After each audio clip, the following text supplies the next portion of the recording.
ओम शांति। मीठे मीठे रूहानी भाई बहनों, आप सभी का मुरली के मीठे वचन चैनल पर हार्दिक स्वागत है। आशा है आप सभी शिव बाबा की याद में स्वस्थ, प्रसन्न और शक्तिशाली होंगे। जीवन में विघ्न आना स्वाभाविक है, लेकिन उन विघ्नों के सामने हार मान लेना हमारे हाथ में नहीं है। बाबा आज हमें याद दिला रहे हैं कि हम पवित्र देवता स्वरूप आत्माएं हैं और यही पवित्रता हमारी सबसे बड़ी शक्ति है। जब हमारा मन एक बाप की याद में स्थिर रहता है तो व्यर्थ विचारों और कमजोरियों का प्रभाव धीरे धीरे समाप्त होने लगता है। इसलिए आज की मुरली में बाबा हमें सिखा रहे हैं, पवित्र बनो, योगी बनो और हर परिस्थिति में महावीर बनकर आगे बढ़ो। तो आइए कुछ पल अपने मन को शांत करें, बाबा की याद में स्थित हो और सुने आज की प्रातः मुरली के वे अनमोल महावाक्य जो हमें अपने संपूर्ण स्वरूप की याद दिलाते हैं। लेकिन उससे पहले सच्चे दिल से बाबा को याद करके कमेंट में ओम शांति जरूर लिखिएगा और बताइएगा हमें कहाँ से आप ये मुरली सुन रहे हो। मीठे बच्चे, सबको यही पैगाम दो कि देह सहित देह के सब धर्मों को भूल अपने को आत्मा समझो तो सब दुख दूर हो जाएंगे। प्रश्न, तुम बच्चों को किस बात में फॉलो फादर करना है? उत्तर, जैसे इस ब्रह्मा ने अपना सब कुछ ईश्वर अर्पण कर दिया, पूरा ट्रस्टी बना, ऐसे ट्रस्टी बनकर रहो। कभी भी उल्टा सुल्टा खर्चा कर पाप आत्माओं को नहीं देना। अपना सब कुछ ईश्वरीय सेवा में लगाओ, पूरा ट्रस्टी बनो। बाप की श्रीमत पर चलते रहो। बाप देखते हैं कौन बच्चा कितना श्रीमत पर चलता है। गीत, तू प्यार का सागर है। ओम शांति। बच्चों ने गीत सुना, कहते हैं बाबा हम कहाँ से आए, कब आए, फिर वापस जाने की राह कैसे भूले। यह ड्रामा कानों में समझा दीजिए। हम कौन हैं, कहाँ से आए, फिर कहाँ चले गए। एक ज्ञान की बूंद तो दे दो, क्योंकि ज्ञान सागर है ना। अभी बच्चे जानते हैं हम आत्माएं कहाँ की रहने वाली है, फिर बाप को और अपने स्वर्ग को कैसे भूले और कैसे आकर यहाँ दुखी हुए। यह राज कानों में सुनाओ। अब बाप ज्ञान का सागर भी है, पवित्रता का सागर भी है, प्रेम का सागर भी है, शांति का, सुख और संपत्ति का सागर भी है। अभी बेहद के बाप द्वारा यह सब बातें समझते हैं। आदि में कहाँ से आए, फिर मध्य में क्या हुआ, जो हम रास्ता भूल दुखी हुए। फिर अब बाप को कहते हैं बाबा हमको रास्ता बताओ, हम अपने सुख धाम शांति धाम में जाएं। बाप ही बैठकर बतलाते हैं तुम आदि में कौन थे, फिर मध्य में क्या हुआ, भक्ति मार्ग कैसे शुरू हुआ, अंत में क्या हुआ। यह आदि मध्य अंत का राज अब बुद्धि में बैठा है। यह ड्रामा है ना, यह मनुष्यों को जरूर जानना है, क्योंकि एक्टर्स हैं। जानते हैं हम आत्माएं निराकारी शांति धाम से आती है, यहाँ टोकी धाम में है। मूल वतन सूक्ष्म वतन, फिर यह है स्थूल वतन। फिर मूल वतन से आत्माएं आती है टोकी धाम में, शरीर धारण कर पार्ट बजाने। आत्मा का निवास स्थान शांति धाम है। यह बातें दुनिया में कोई भी नहीं जानते हैं। यह ज्ञान सागर बाप ने ही आकर समझाया है। अभी समझा रहे हैं। ज्ञान सागर कहा जाता है पारलौकिक परमपिता परमात्मा को, मनुष्य को नहीं कह सकते। यह महिमा सिर्फ एक बाप की गाई जाती है। जिसको और कोई नहीं जानते। अभी विनाश का समय है, गाया हुआ है। विनाश काले विपरीत बुद्धि, यूरोप वासी। अभी बाप ने तुम्हारा बुद्धि योग अपने साथ लगाया है कि माँ में कम याद करो। मैं मुसलमान हूँ, मैं हिंदू हूँ, बोधी हूँ। यह सब देह के धर्म है। आत्मा तो आत्मा ही है। बाप समझाते हैं, देह के सब धर्म छोड़ अपने को आत्मा समझ मुझ बाप को याद करो, तो पतित से पावन बन जाएंगे। बाप कहते हैं, इस देह को भी भूलो। यह सबके लिए बाप का पैगाम है। देह सहित देह के जो संबंध हैं, सबको भूलो। मैं आत्मा हूँ। हम सब ब्रदर्स का बाप एक है। यह ब्रह्मा भी कहेंगे हम आत्मा हैं, तो सब भाई भाई हो गए। इस समय सब भाई भाई पतित दुखी हैं। सब काम चिता पर चढ़ भस्म हो पड़े हैं। जब द्वापर के आदि में रावण राज्य शुरू होता है, तो फिर तुम वाम मार्ग में जाते हो। तब ही फिर और धर्म शुरू होते हैं। आधा समय तुम पवित्र रहते हो, फिर आधा में तुम पतित बनते हो। 21 जन्म भारत में ही गाए जाते हैं। कुमारी वह जो 21 कुल का उद्धार करे, कुमारी का मान है। तुम भारत का तो क्या सारी दुनिया का उद्धार कर रहे हो। तुम जानते हो हम सब आत्माएं शिव बाबा के बच्चे हैं, तो कुमार ही ठहरे। भाई बहन तब होते हैं जब प्रजापिता ब्रह्मा की औलाद बनते हैं। यह तुम बच्चों को ज्ञान है। हम आत्माएं सब भाई भाई हैं। सब बाप को पुकारते हैं, हे पतित पावन आओ। यहाँ रावण राज्य से दुख से हमको लिबरेट करो, फिर हमारा गाइड बन हमको वापस ले चलो। हमारे दुख हरो, सुख दो। अभी तुम समझते हो बरोबर बाबा आया हुआ है। हमको इस कलयुगी रावण राज्य से छुड़ाए साथ ले चलेंगे।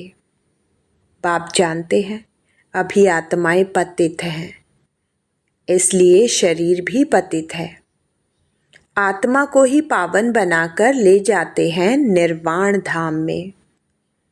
पास्ट से प्रेजेंट फिर फ्यूचर होगा, आदि मध्य अंत फिर आदि।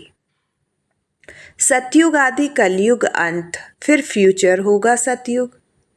यह तो सहज है ना। अच्छा, बीच में क्या हुआ? हम कैसे गिरे? हम पावन देवता थे, फिर पावन से पतित कैसे बने? अभी तुम समझते हो, बाप समझाते हैं। जब रावण राज्य शुरू होता है तब तुम पतित बनते हो। अब फिर तुमको भविष्य देवता बनाने आया हूँ। इसमें डिफ़िकल्टी की कोई बात नहीं। बाप कहते हैं तुमको इस विषय सागर से पार ले जाते हैं। गाते भी हैं, नैया मेरी। सभी पुकारते हैं एक बाप को। हमारी नैया जो डूबी हुई है उनको क्षीर सागर में ले चलो। उनको खेवैया बागवान भी कहते हैं। अभी कांटों के जंगल में पड़े हैं, हमको फिर फूलों के बगीचे में ले चलो। देवताएं फूल है ना, अभी सब है कांटे। एक दो को दुख ही देते रहते हैं। देवता कभी किसी को दुख नहीं देते। वहाँ तो सुख ही सुख है। वह तो सिर्फ गाते हैं, तुम यहाँ प्रैक्टिकल सुन रहे हो। कहते हैं ना, बाबा हम कहाँ से भूले, इस सृष्टि चक्र को हम कैसे भूले। सतयुग त्रेता में यह नहीं जानते, क्योंकि वहाँ तो हम सुखी थे, फिर दुखी कब हुए? जब रावण राज्य शुरू हुआ। भारतवासी रावण को जलाते ही रहते हैं जब तक उनका विनाश नहीं हुआ। फिर सतयुग में थोड़े ही हर वर्ष जलाएंगे। यह है भक्ति मार्ग। अभी रावण का राज्य खल्लास होना है। भक्ति मार्ग में रावण को हर वर्ष जलाते हैं, परंतु मरता ही नहीं है। अभी रावण तुम्हारे आगे कैसे मर गया? तुम जानते हो रावण राज्य अब खत्म होना है। 5 भूतों का सिर काटा जाता है। पहले पहले काम के सिर को काटते हो। काम ही महाशत्रु है। बाप कहते हैं इन 5 भूतों पर विजय पाने से ही तुम विश्व पर जीत पाएंगे। मनुष्य खुद भी कहते हैं हम पतित हैं, इसलिए बुलाते हैं पतितों को पावन बनाने आओ। आत्मा बुलाती है हे पतित पावन, हे बाबा खेवैया रहम दिल बाबा आओ। बाप कहते हैं मैं कल्प कल्प आता हूँ। कैसे आता हूँ यह कोई नहीं जानते। गीता में भी है भगवान ने आकर राजयोग सिखलाया है, परंतु भगवान कौन है, कब आया, यह किसी को पता नहीं है। गीता को तो खंडन कर दिया है। श्री कृष्ण को द्वापर में ले गए हैं। द्वापर के बाद तो दुनिया और ही पतित होती है। तो द्वापर में श्री कृष्ण ने आकर क्या किया? मनुष्य तो कुछ भी समझते नहीं, बिल्कुल ही अनराइट्स हैं। सतयुग में होते हैं राइट्स। तुम अभी अनराइट से राइट्स बनते हो। बाप समझाते हैं तुम ही संपूर्ण निर्विकारी पूज्य थे, तुम ही अब विकारी पुजारी बने हो, आपे ही पूज्य। पहले तुम पूज्य थे 21 जन्म तक, फिर पुजारी बने हो। सतयुग में 8 जन्म, फिर त्रेता में 12 जन्म लेते हो। बाप ही बतलाते हैं तुम पतित कैसे बने हो, कब से गिरे हो। यह सृष्टि का चक्र फिरता रहता है। सारे वर्ल्ड की हिस्ट्री, ज्योग्राफी, आदि मध्य अंत का राज बच्चों को बाप बैठ समझाते हैं। सब एक रस तो नहीं समझेंगे, नंबरवार ही समझते हैं। बाप कहते हैं मैं आकर किंगडम स्थापन करता हूँ। अब तुमको सर्वगुण संपन्न बनना है। तब तक सतयुग में जा नहीं सकते। बनना यहाँ है, फिर भविष्य में जाकर तुम राज्य करेंगे। उसके बीच में सब विनाश हो जाएगा। विनाश भी देखेंगे जरूर। तुम प्रैक्टिकल में अपना पार्ट बजाएंगे। तुमको थोड़े ही पता पड़ता है आगे क्या होगा। जो कल्प पहले हुआ होगा वही होगा। तुमको टोटल बताया जाता है। स्थापना और विनाश होना है। विनाश कैसे होगा वह तो जब होगा तब देखेंगे। दिव्य दृष्टि से विनाश तो देखा है, आगे चल प्रैक्टिकल भी देखेंगे। स्थापना का भी साक्षात्कार दिव्य दृष्टि से किया है और प्रैक्टिकल भी देखेंगे। बाकी जास्ती ध्यान में जाना भी ठीक नहीं है। फिर वैकुंठ में जाकर डांस करने लग पड़ते हैं। न ज्ञान न योग, दोनों से वंचित हो जाते हैं। ध्यान में जाने की कोई दरकार नहीं, यह तो भोग सिर्फ लगाया जाता है। तुम ब्राह्मण वहाँ जाते हो, देवताओं और ब्राह्मणों की महफिल लगती है। यहाँ तुम पियर घर में बैठे हो, फिर तुमको लायक बनाया जाता है विष्णुपुरी जाने के लिए। कन्या की जब सगाई करते हैं तो उनको समझाया जाता है ससुराल घर में कैसे चलना, सबसे प्यार से चलना, झगड़ा नहीं करना। यह भी हूबहू ऐसे है। बाप कहते हैं तुमको सर्वगुण संपन्न यहाँ बनना है। स्वर्ग में यह लड़ाई झगड़े आदि होते नहीं। अभी तुम विष्णुपुरी ससुराल घर जाते हो, वहाँ है महान वैष्णव। उन जैसे वैष्णव सृष्टि पर होते नहीं। वैष्णव देवताएं विकार में थोड़े ही जाते हैं। विकार है हिंसा। कहा जाता है अहिंसा परमो देवी देवता धर्म। अभी तुम जानते हो हम पियर घर में बैठे हैं। अभी हमको विष्णुपुरी में जाना है। जानते हो वहाँ बहुत सुख होता है। शादी के पहले कन्या फटा हुआ कपड़ा पहनती है जिसको वनवाह कहते हैं। तुम्हारे पास भी अभी क्या है? कुछ भी नहीं। यह तो ठिक्कर बित्तर है। यहाँ तुमको कोई भी जेवर आदि पहनने की दरकार नहीं, परंतु कहते हैं गृहस्थ में रहना है, शादी आदि में जाना पड़ता है तो जेवर आदि भी भले पहनो, मना नहीं है। नहीं तो कहेंगे विधवा जेवर नहीं पहनती है, नाम बदनाम होगा। तब बाबा कहते हैं नाम बदनाम नहीं करना है। कुछ भी पहनो, अपने को आत्मा समझ बाप को याद करो। जाओ भले कहीं भी, यह मंत्र याद रखो, यह परीक्षा लो, हम याद में रहते हैं।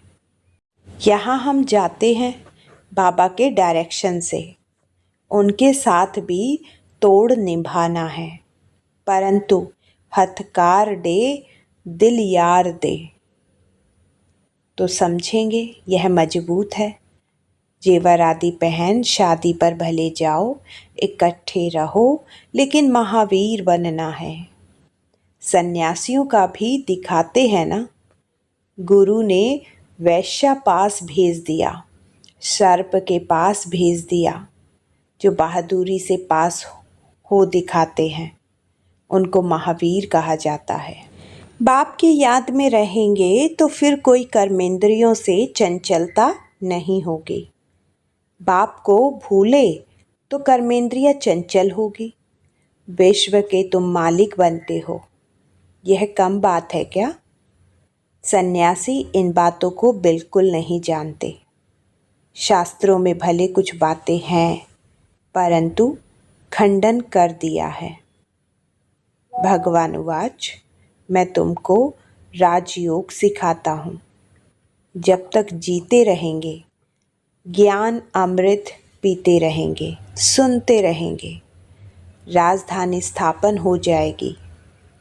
बच्चों को घड़ी घड़ी शिक्षा दी जाती है। एक बाप को याद करो, दैवी लक्षण सीखो, कोई भी विकर्म न हो। यह तो असुरों का काम है। तुम अभी देवता बनते हो तो दैवीय गुण धारण करने हैं। सबसे बड़ा है काम का कांटा। आदत पड़ी हुई है तो घड़ी घड़ी गिर पड़ते हैं। माया चमाट मार फांक कर देती है। तब गाया जाता है आश्चर्यवत सुनंती कथंती। अभी तुम एक बाप के बने हो, कहते भी हो यह सब कुछ ईश्वर का दिया हुआ है, तो तुम ट्रस्टी बन जाते हो, यह सब उनका है। हमको उनकी श्रीमत पर चलना है। बाप भी देखते हैं हमको सब कुछ अर्पण कर फिर हमारी श्रीमत पर कैसे चलते हैं। कोई उल्टा सुल्टा खर्चा कर पाप आत्माओं को तो नहीं देते हैं। शुरू में इस ब्रह्मा ने भी ट्रस्टी को दिखलाया ना। सब कुछ ईश्वर अर्पण कर खुद ट्रस्टी बन गया, बस किसी को भी कुछ नहीं दिया। ईश्वर के अर्थ किया तो ईश्वर के काम में भी लगना है। शरीर निर्वाह भी तो होता था ना। जो कुछ था सब सर्विस में लगा दिया। इनको देख फिर दूसरों ने भी ऐसे किया, भट्ठी बन गई। भट्ठी नहीं बनती तो इतने बच्चे होशियार कैसे होते सर्विस के लिए। पाकिस्तान में सीखे फिर यहाँ आकर सीखे। जब समझाने लायक बने तब बाहर निकले। अभी तो देखो कितनी प्रदर्शनियाँ आदि करते रहते हैं, बड़ों बड़ों को निमंत्रण देते हैं। इस ज्ञान यज्ञ में विघ्न भी अनेक प्रकार के पड़ेंगे। विघ्नों से डरना नहीं। अबलाओं पर कितने अत्याचार होते हैं। बाप कहते हैं योग बल में रह उन्हों को समझाओ। भगवान बाप के भी बच्चे बनकर फिर बाप को भूल जाते हो, माया के बन जाते हो। यह भी हार जीत की कुश्ती है, परंतु बॉक्सिंग मुआफिक है। माया गुस्सा लगाती है तो फां हो जाते हैं। बाप कहते हैं माया से कभी हारना नहीं है। पवित्र रहेंगे तो विश्व के मालिक बनेंगे। कितनी बड़ी आमदनी है। अगर पूरा पुरुषार्थ नहीं करेंगे तो जाकर दास दासी बनेंगे। राजधानी सारी यहाँ ही स्थापन हो रही है। अच्छा, मीठे मीठे सिकिलते बच्चों प्रति माता पिता बाप दादा का याद प्यार और गुड मॉर्निंग। रूहानी बाप की रूहानी बच्चों को नमस्ते। धारणा के लिए मुख्य सार। नंबर 1, जब तक जीना है ज्ञान अमृत पीते रहना है। महावीर बन माया की बॉक्सिंग में विजयी बनना है। सबके साथ तोड़ निभाते दिल एक बाप में रखनी है। नंबर 2, विघ्नों से डरना नहीं है। सर्विस में अपना सब कुछ सफल करना है। ईश्वर अर्पण कर ट्रस्टी बन रहना है। कुछ भी उल्टे सुलटे कार्य में नहीं लगाना है। वरदान, अपने संपूर्ण स्वरूप के आह्वान द्वारा आवागमन के चक्र से छूटने वाले लक्की सितारे भव। अब अपनी संपूर्ण स्थिति व संपूर्ण स्वरूप का आह्वान करो तो वही स्वरूप सदा स्मृति में रहेगा। फिर जो कभी ऊंची स्थिति कभी नीची स्थिति में आने जाने का आवागमन का चक्र चलता है। बार बार स्मृति और विस्मृति के चक्र में आते हो। इस चक्र से मुक्त हो जाएंगे। वे लोग जन्म मरण के चक्र से छूटने चाहते हैं तो आप लोग व्यर्थ बातों से छूट चमकते हुए लक्की सितारे बन जाते हो। स्लोगन, किसी भी विघ्न के वश होना अर्थात डायमंड पर दाग लगाना। अव्यक्त इशारे, अपवित्रता के बीज को भी समाप्त कर संपूर्ण स्वच्छ पवित्र बनो। जैसे आपका आदि स्वरूप पवित्र देवता है, ऐसे यह अंतिम जन्म भी पवित्र ब्राह्मण जीवन है। स्मृति के आधार पर पवित्र जीवन अति सहज अनुभव करो। पवित्र बनो, योगी बनो। यही महामंत्र सर्व प्राप्तियों की चाबी है। अगर पवित्रता नहीं, योगी जीवन नहीं तो अधिकारी होते हुए भी अधिकार की अनुभूति नहीं कर सकेंगे।